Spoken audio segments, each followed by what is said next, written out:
Namo tassa bhagavato arahato samma sambuddhassa. Namo tassa bhagavato arahato samma sambuddhassa. Namo tassa bhagavato arahato samma sambuddhassa. Good evening, everyone. Today we are going to start the Patisambhida, Path to Patisambhida course from the beginning of the book, because we felt rather than doing it from middle part, it will be nice if we can start from the beginning, so there will be some consistency in it. So I have shared a handout in your WhatsApp groups, and also it will be shared in the Viber now, and also in the Zoom chat box. Dan pulwane? Damad. Darati? Dan. It will be shared in the Zoom chat box soon. So you'll be able to open the file, and because I'll be referring to this file, giving the handout throughout this lecture. Our course is named as Path to Patisambhida, following the name of the book, the famous book called Patisambhida Magga. Patisambhida Magga is the path towards the Patisambhida Jnanas. So first we need to dalatinde Zoom ekada dan. So it's been shared in the Viber, and now it will be shared in the WhatsApp actually. Zoom. Dan logi pone. Ne WhatsApp eකට ඕනේ. Zoom ekada dan.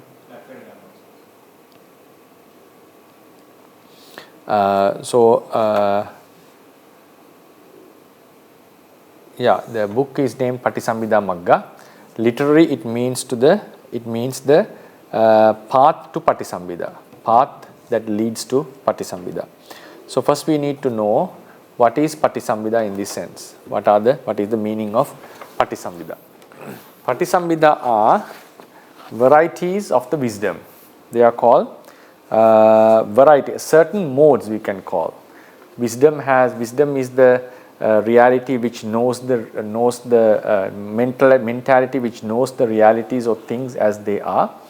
But in this regard, wisdom has varieties. Varieties means it can be divided or categorized into certain groups based on it, sometimes based on its function, sometimes based on where it leads and so forth.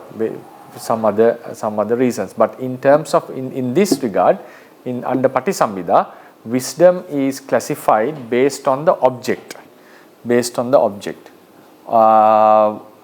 what is its reference, or we can call what does it investigate, so understands. So Patisambhida are modes of wisdom that are classified based on the object that it investigates or understands. Patisambhida actually it represents the wisdom as an ultimate reality. It represents only the wisdom, but wisdom is fourfold in this sense, based on what type of object it investigates or understands or realizes. Then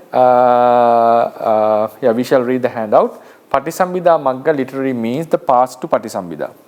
What are Patisambhida? Patisambhida are certain modes or varieties of wisdom. Patisambhidati pabheda na anyassa kassachi pabheda jnanasya pabheda. It is not varieties of anything else, but that of wisdom. There are 4 types of such modes of wisdom which are called Patisambhida Jnana.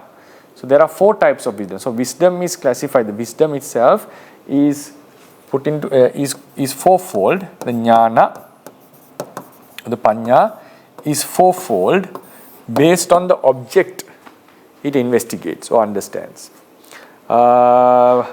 In this classification, wisdom or knowledge is fourfold, mainly due to its object of reference. Object of reference means the object, what it knows.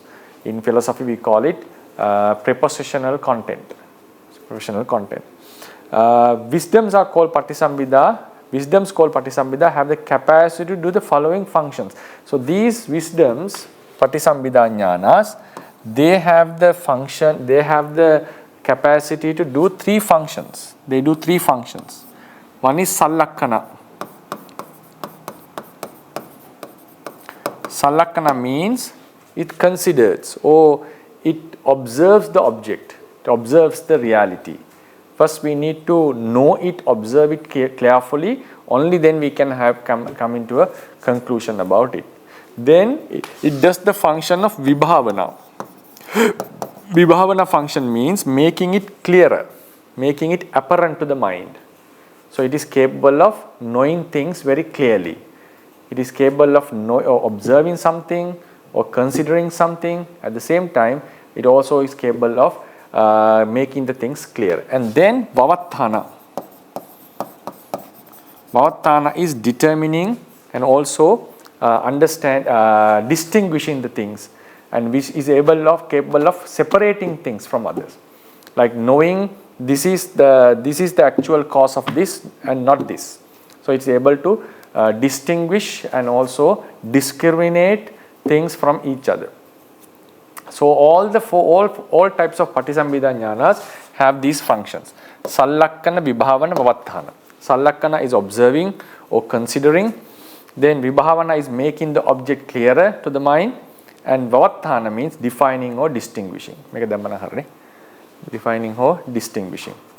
Wisdom called Patisambhida is fourfold based on the object it considers, makes clear and defines. So they have the common three functions, and at the same time they are fourfold based on their scope. The scope where they behave or the things that they investigate, understands and defines. So what are these four scopes? They are called Atta, Dhamma, Nirutti and Patibhana. Atta, Dhamma, Nirutti and Patibhana. These are the scope. This is the scope of Patisambhida jnanas. Now we should know what is Atta, what is Dhamma, what is Nirutti and what is Patibhana. The jnana which observes or which knows about the Atta are called Atta Patisambhida. Atta is not the wisdom, Atta is the object. So these are the four types of objects of these wisdoms. Wisdom is fourfold based on these objects. When the wisdom observes Atta, it becomes, now Patisambhida are the varieties of the wisdom. Among these varieties, the wisdom that observes the Atta is called Atta Patisambhida. The wisdom which observes Dhamma is called Dhamma Patisambhida. Wisdom which observes and understands Nirutti is called Nirutti Patisambhida. Wisdom which observes and understands the Patibhana or the wisdom is called Patibhana Patisambhida. So therefore, based on the objects, wisdom becomes fourfold. Wisdom becomes fourfold. Now we should know the names of the Patisambhidas would be Atta Patisambhida, Dhamma Patisambhida, Nirutti Patisambhida and Patibhana Patisambhida. First we will learn their definition. Atta Patisambhida in the handout. The wisdom that considers about various Attas, makes them clear and defines them is called Atta Patisambhida. Now later we should know what is Atta. It's an interesting thing. There are various ways the Atta can be classified, Atta can be defined. Normally, the ones who have studied Pali to some extent would know Atta has various meanings. Sometimes Atta refers to the meaning of something, meaning of a certain word. Atta sometimes refers to wealth. Atta refers to the benefit. Sometimes it can refer to the destruction. Attang gacchati, when it goes to destruction. Sometimes when the sun is descending, we call Suryang Attang gacchati. It goes into disappears. So Atta has various meanings, but in this context, it has a specific meaning and also it has various references. Dhamma, a very common term, but Dhamma here also has a specific meaning. So we'll learn them later. Dhamma Patisambhida, wisdom that considers about various Dhammas, makes them clearer and defines them is called Dhamma Patisambhida. Nirutti Patisambhida, wisdom that considers about various words, sounds actually, uttered while speaking the language of Magadhi. So this is a very interesting thing. In the Theravadian context, Nirutti Patisambhida has been confined to only to Pali language, which they call the Magadhi, ancient Magadhi, believed to be spoken by the Buddha. But most of the philologists would disagree with this, and historians would disagree that because Theravadians consider that Pali is the original language of living beings. But when we consider the cosmological process as explained in Buddhism, there has to be first language which was spoken by the ancient humans who descended from the Brahma realm, as explained in the Aggañña Sutra.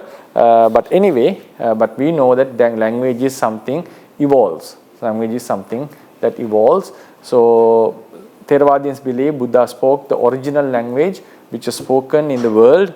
That it has an original. It's called Sabhava Nirutti, a language, the pure original language with which it is capable, with which it is easier to convey the noble truths. Anyway, the wisdom that considers about various words or sounds uttered while speaking the language of Magadhi makes them clearer and defines them is called Nirutti Patisambhida. Patibhana Patisambhida, the wisdom that considers about three wisdoms.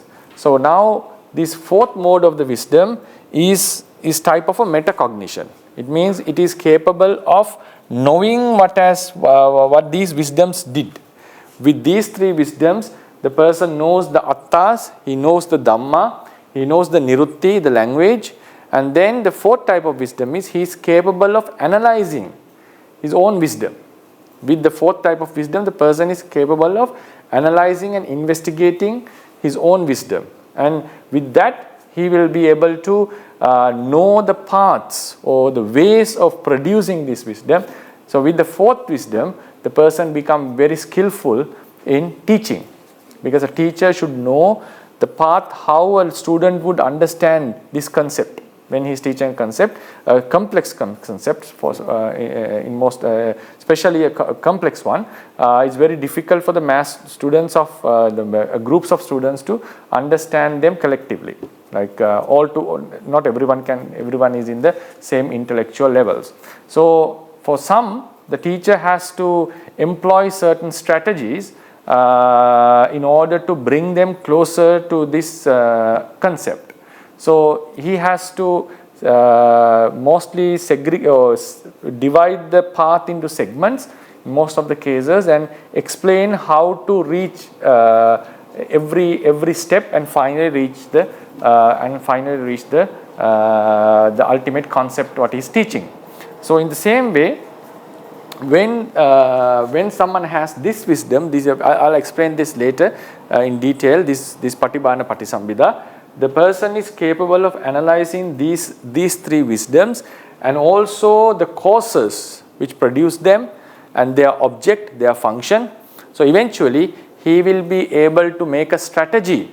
He will be able to make a strategy with which others could, by following which others would be able to produce this wisdom. So he will be able to make the others come to that level, because he is skilled, or he has a broader vision on how the wisdom is working in himself.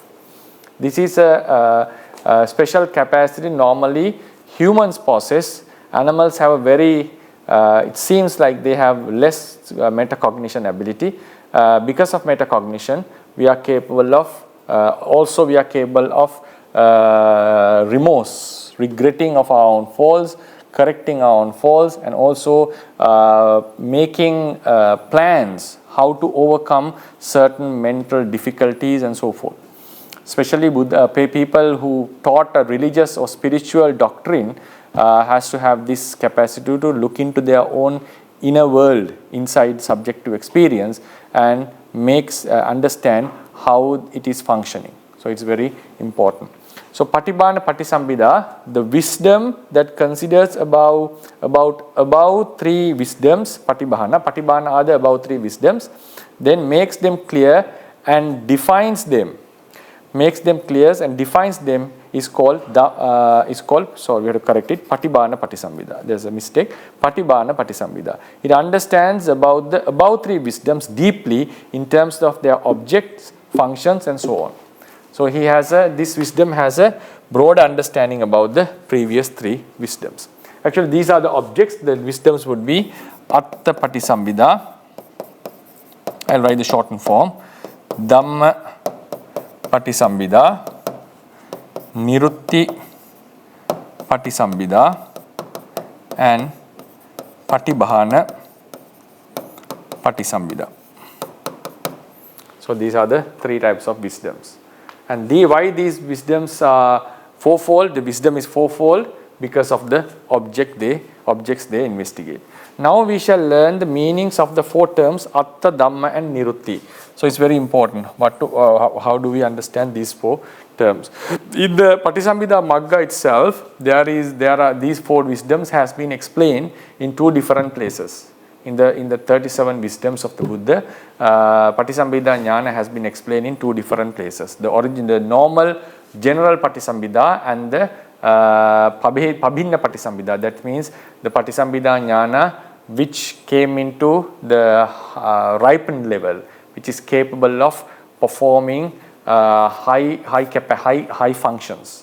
So there are two types of Patisambhida Jnanas, the ordinary one and the higher level of Patisambhida. So we'll be discussing them in detail at that point, and this will also be a base for those lectures as well.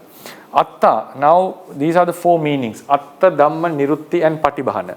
Patibhana refers to the wisdom, knowledge or panya, whatever it is. Jnana, it refers to the wisdom. Now we should know what are the meanings of these three. Nirutti Patisambhida refers to words.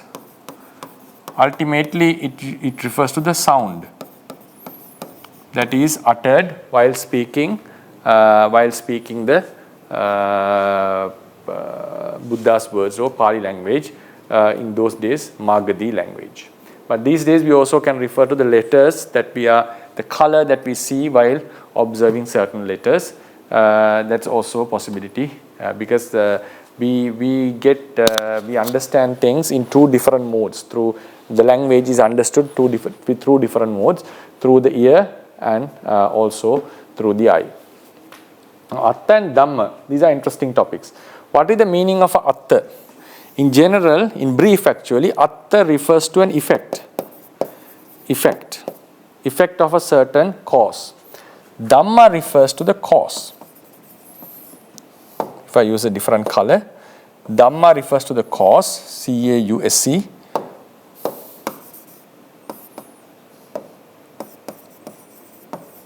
Atta refers to the effect.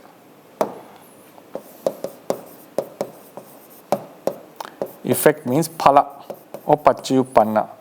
Cause is hetu or pachaya. Hetu. Atta and Dhamma. Then we find varieties of Atta and Dhamma, the detailed explanation. And this is also related to the chapter called Patisambhida Vibhanga in the Vibhanga Pakarana. In the book of Vibhanga, we have Patisambhida, a chapter dedicated for Patisambhida Jnana. That's also quite interesting. The approach is slightly different, but in the end we get this gist. This is the gist. This has been explained in Vibhanga commentary and also in the Patisambhida commentary. Atta in brief means a result, phala of a cause, phala of a cause, a result of a cause, phala of a hetu. A result of a cause or phala is called Atta as it must be approached, attained and reached by means of the cause. Especially, for example, there are five types of cause effects given in the books. So some of them, now mostly when we know about the effect, normally a hetu, a cause would produce an effect. A cause would produce an effect. Due to a hetu or a cause, effect arises or effect exist in generations without getting destroyed, without vanishing.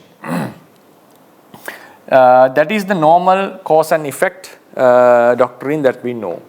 In some places, cause and effect has been explained slightly differently. So we'll go into that detail, that explanation now. So in this regard, cause and effect are threefold.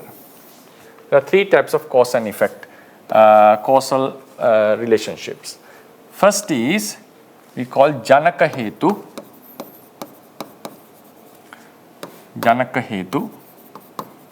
and Janaka Phala. Janaka Hetu and Janaka Phala. Janaka Hetu means any cause that would produce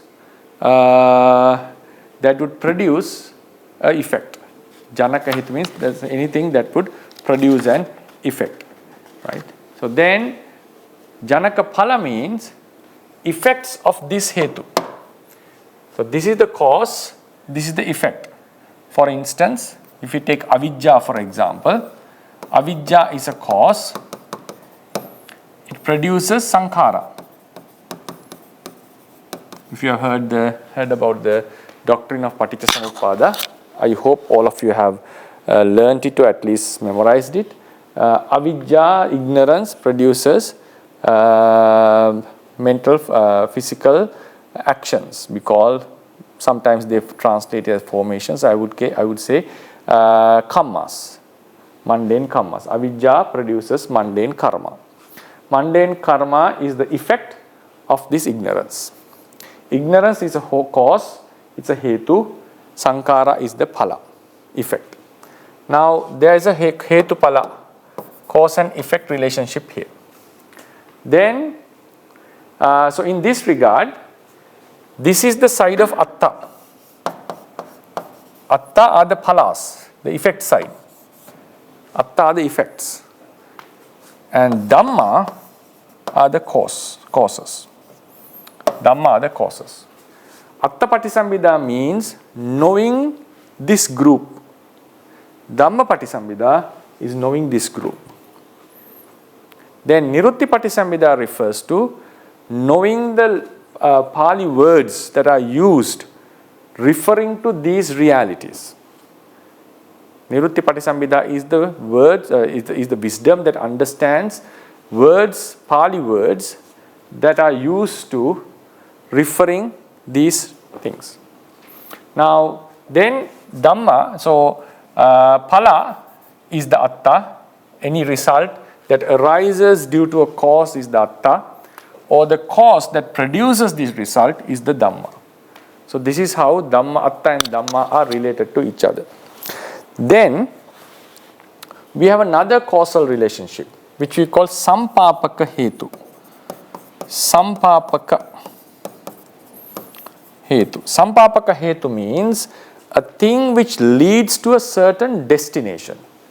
A thing which leads to a certain destination, and the destination that is being reached becomes Sampapaka Phala. Sampapaka Phala. This phala is not an effect as in the case of avidya paccaya sankhara. Because in the causal link between avidya and sankhara, sankhara is newly produced by the avidya. Due to avidya, sankhara arises having not been before. They arise newly. But in this case, think about the other shore of a river. We are in this shore, and when we want, if we want to reach the other shore, what we would do is we would take a boat and ride it, maneuver this or ride it to the other side. Boat becomes the reason for us to reach the other shore. The other shore was not produced by the boat. Other shore didn't arise due to the boat. The shore has been existing already. The boat, what the boat did was, it helped us to reach the other shore. So in this causal relationship, phala is the state or the reality that is attained by something. The special example is Nibbana. Nibbana is not an effect of anything. It doesn't arise due to anything. So when we say Nibbana, Buddha would say Nibbana is ahetukang. It has apaccayang. It is not produced by any cause. It is not produced by any cause. But still, under this causal relationship, Nibbana is taken as a phala or an effect. Why is it? Because it's not because Nibbana arises out of something.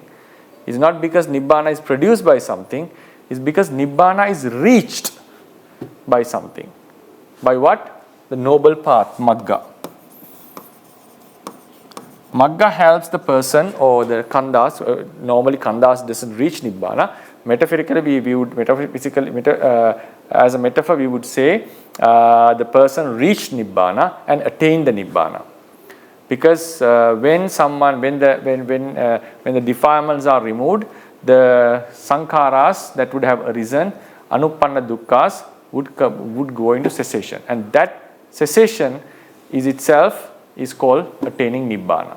Nibbana is the cessation of the suffering that would have arisen if the causes prevailed, or the suffering that is supposed to arise due to the causes. The cessation of that suffering is called Nibbana.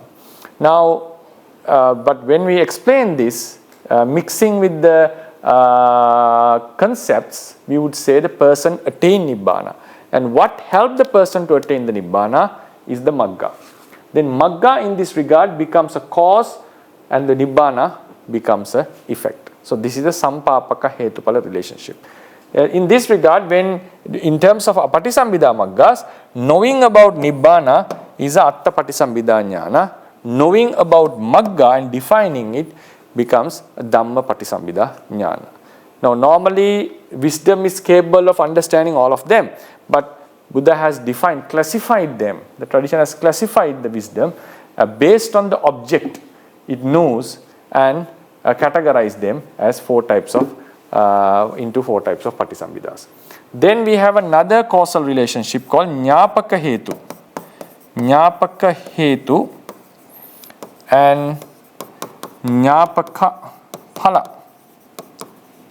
Jnapaka Hetu and Jnapaka Phala.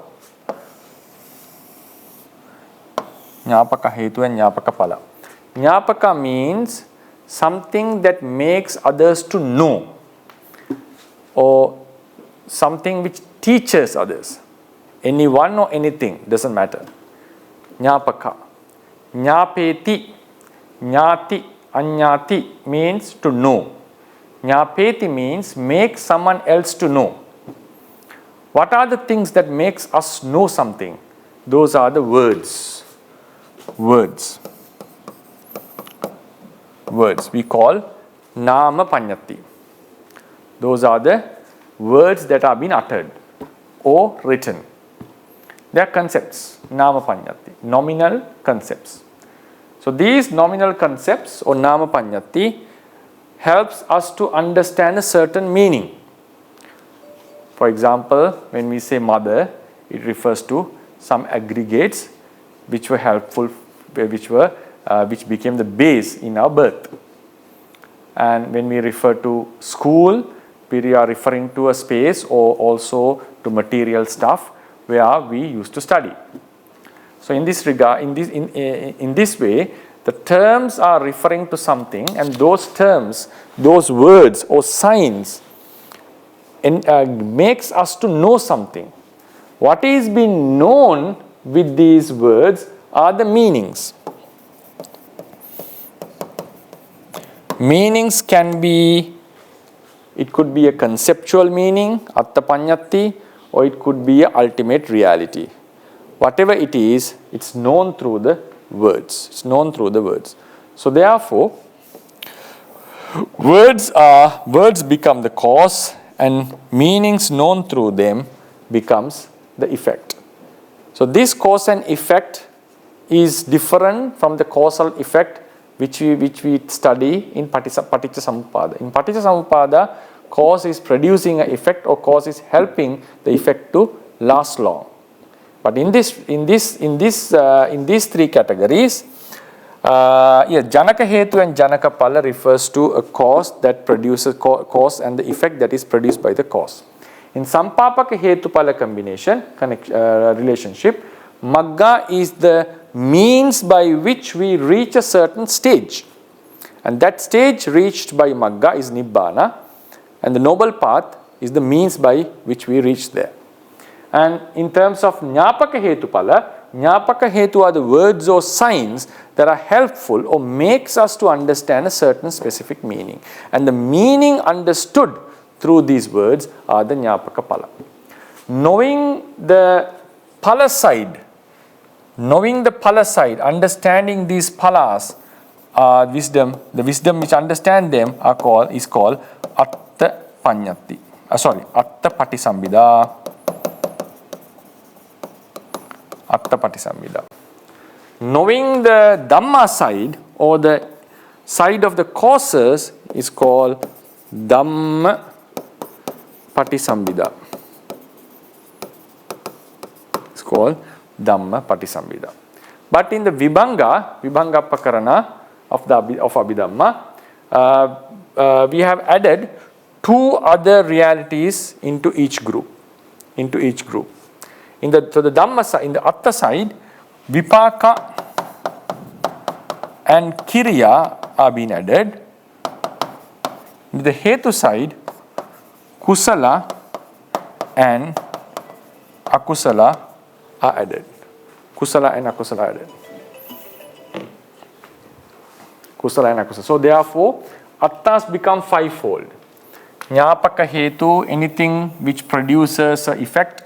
Sampapaka Hetu, anything that is helpful in reaching a certain state. Jnapaka Hetu, anything which makes us to know something. Kusala, wholesome mentalities. Akusala, unwholesome mentalities. Then effects. Atta is fivefold. Thing that is produced by a cause, or the state or the reality that is reached by a certain thing with the help of something, especially a Sampapaka Hetu. And the meanings that are known through words and signs. Vipaka, resultant mentalities. Kiriya, functional mentalities. These are the 5 types of Atta. So knowing these 5 types of Atta is called Atta Patisambhida. Knowing the 5 types of Dhamma are called Dhamma Patisambhida. Take an example, for instance. Now, we say normally in our conventional usage, a person having done wholesome deeds will be born in the blissful realms. Due to a wholesome deed, someone is born in the blissful realm. Now, a person with these discriminating knowledges, rather than saying a being who did the actions was born, came into a blissful realm, normally we would say the person went to Deva realm. Conventional is okay. But in terms of Dhamma, the noble being, the being who has the discriminating knowledges would say, because of ignorance, because of craving, because of karma, new aggregates were born in a different realm. So, avidya, tanha and karma, ignorance, craving and karma were the causes. They are the Dhamma which produce the Atta or effect, which are the 5 aggregates in a certain particular realm. So this is the Atta Dhamma combination. Rather than saying a person was born or person went to a certain realm, he is able to distinguish the realities and explain the ultimate phenomena behind this concept or the idea that we have. Another way to explain, for example, one would say Buddha has attained to Nibbana. Buddha has attained the Nibbana. A person with discrimination knowledge would say, actually what has happened is the noble path which arose within the aggregates which we call the Buddha, removed the latent defilements, and due to the removal of latent defilements, the unarisen suffering, anupanna dukkha, that was supposed to arise got eradicated.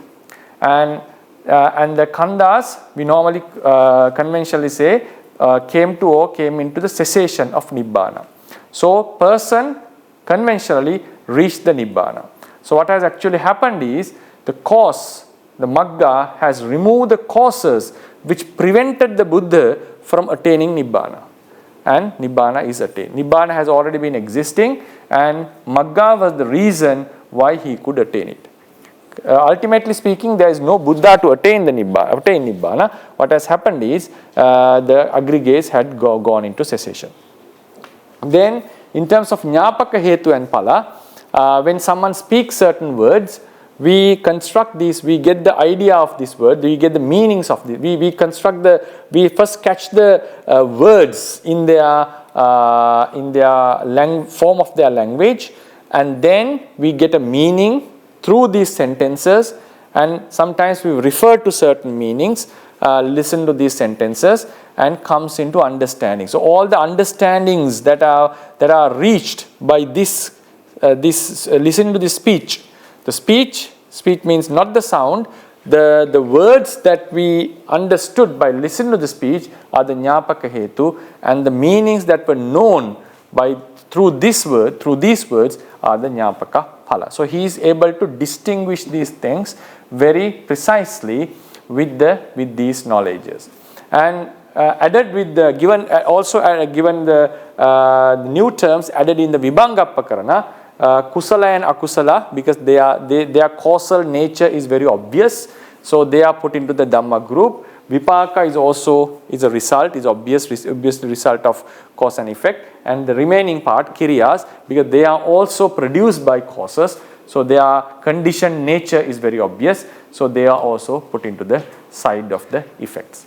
So a person who has these discriminating Patisambhida wisdoms can clearly examine them and define them in practical situations as well. So that is the definition of Atta and Dhamma. Atta in brief means the result of a cause. A result of a cause, Phala, is called Atta as it must be approached, attained and reached by means of the cause. In variety, Atta is fivefold as follows. Yang kinchi pacce samuppannang. So atta are the side of the effects, not the cause.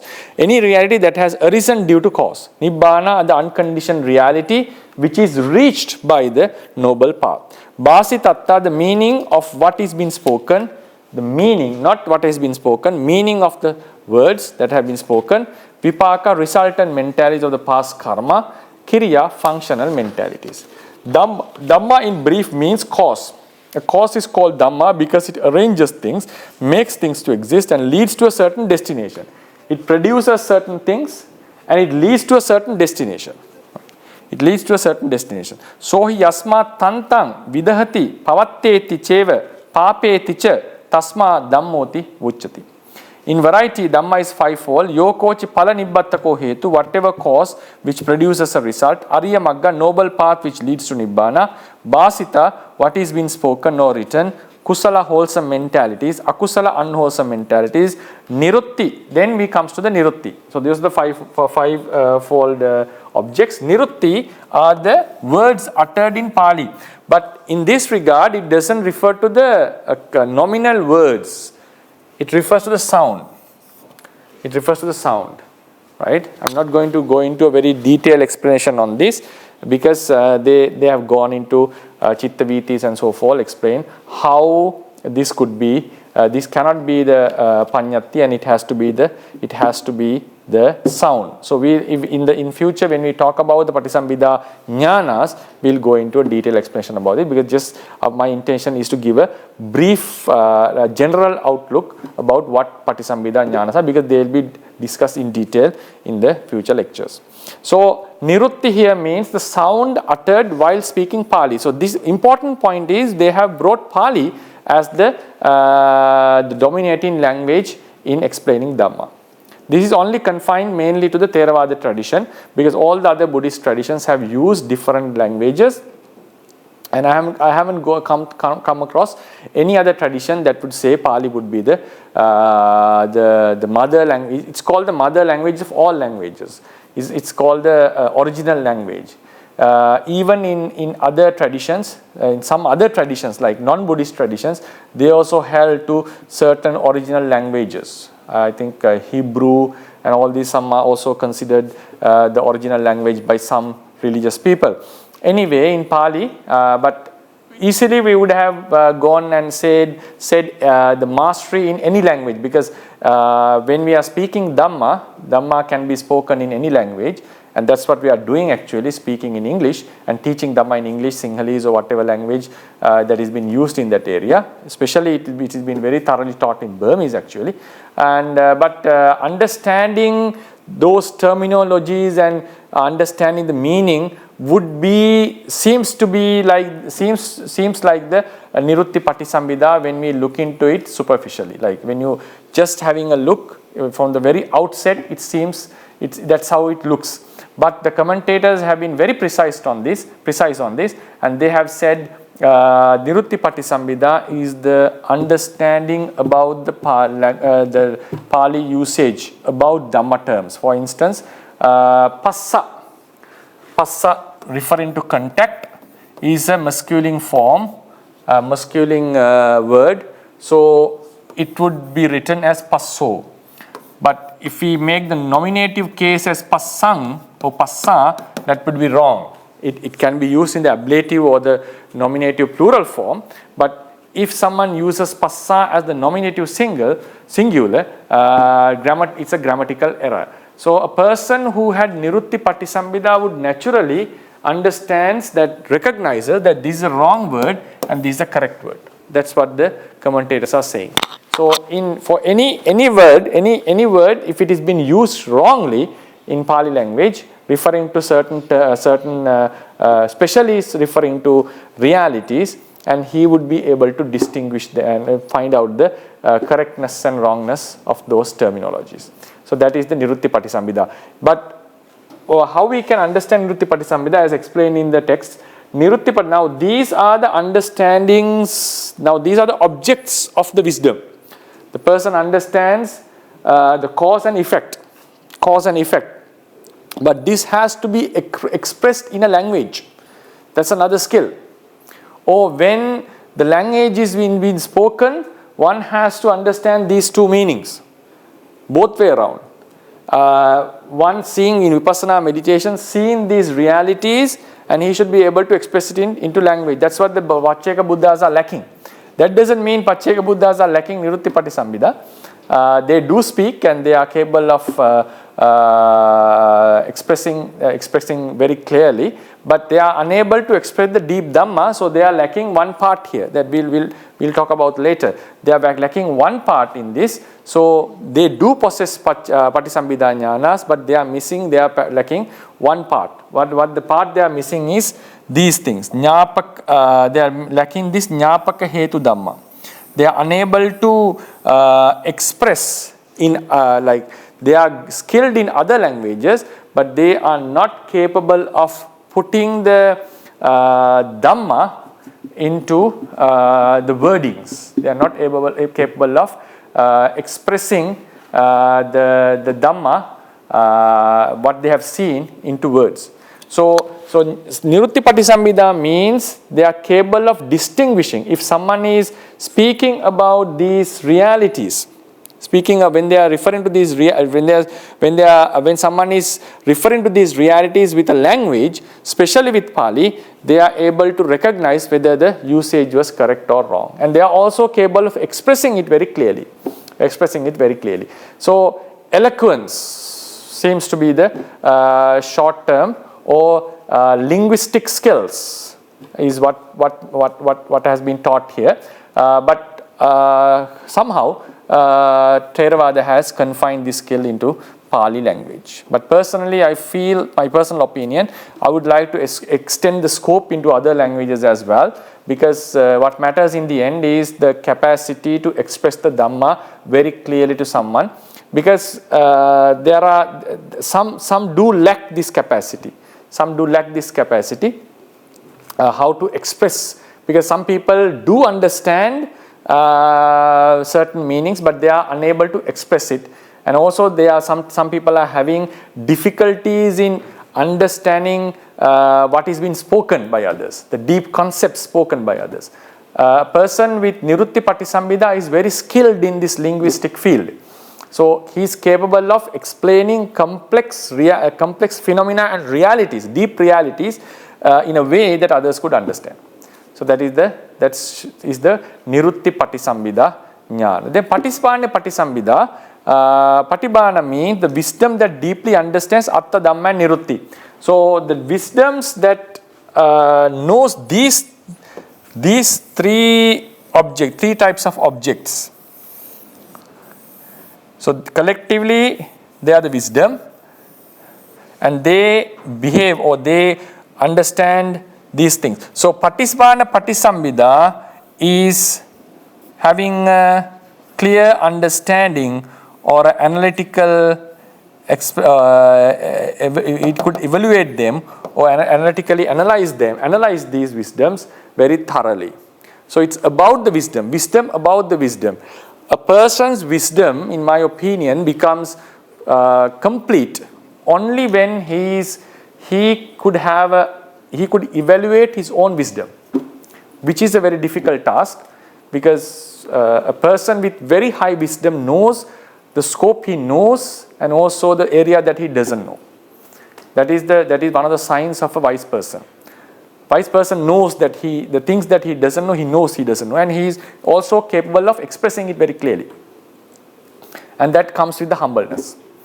Now, Patibhana, some people are wise, but they are unable to analyze their own wisdom. And what happens is, if we are capable of analyzing our own wisdom, the person would be able to know how my wisdom, conventionally speaking, how I was able to understand these concepts. What were the requirements for this wisdom? And what were the supporting factors, and what does hinder my wisdom? So he is capable of knowing the supporting factor, disturbing factors, their function, their object, like in an overall sense. As a result, the person would be able to manufacture this wisdom in himself and also in others. Manufacturing your wisdom within yourself is a difficult task, because in order to reach the higher levels of wisdom means going to an area, exploring an area that you haven't been before. So it's a challenging task for everyone to expand your wisdom and to come into a broader perspective or a broader understanding. Normally it happens to us naturally over the time, and while we are when we keep on studying a certain particular subject matter, we'll be skilled or we'll be more experienced in that field, and it naturally happens to us. But if someone is sharp enough, he would be able to judge what happened to his wisdom and how it grew, and he'll be able to assume how he would be able to reach the higher stages or the further levels, and what sort of strategy should I employ in order to reach or extend the limbs of my wisdom and stretch it to higher levels. Therefore, when someone is having that metacognitive ability to evaluate his own wisdom, as a result, he will be able to guess or to assume or to predict how wisdom would arise in someone else.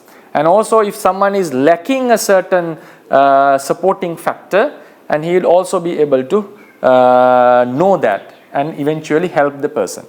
Buddha, we see this in Buddha very clearly, because he knows the inside out of a person, and he is capable of knowing what sort of sutra and what type of Dhamma talk is necessary for this person at this moment to get enlightened. And he knows the specific type of teachings that he should be giving in order to make the person enlightened. So that capacity comes with the Patibhana Patisambhida actually. So Patibhana Patisambhida is very useful, and it becomes, in my opinion, that is the trademark of a teacher, of a good teacher, who is capable of knowing the functions of wisdom, and who is capable of manufacturing the wisdom within himself, which is a difficult task, and also in others, in the students. So this would be the lecture for today. I hope I gave a brief overall view about Patisambhida Jnanas. The takeaway message is Patisambhida Jnanas are the varieties of the wisdom. Wisdom in the sense of knowing things deeply, analyzing, defining, and also making them clear to the mind, and not letting things to get hidden or obscure. That is the function of wisdom. Like the lamp makes everything around it clearer and visible to us. In the same way, wisdom functions like a light, shedding on all the realities and make understanding their true natures. Now, and then this wisdom has been classified into 4 groups based on their scope, their objects of reference. And those are the Atta, Dhamma, Nirutti, and Patibhana. And Atta are the effects in brief, Dhamma are the causes, but we have various types of various categories of cause and effects which we studied. Nirutti are the words uttered in Pali language as for the Theravadians, and then Patibhana is the wisdom in those 3 scopes. And knowing them deeply are the Patisambhida Jnanas. Our studies of this Patisambhida Magga is leading towards that wisdom. That's the path towards those 4 types of wisdom. So I'll conclude the lecture, giving the opportunity for you to ask questions.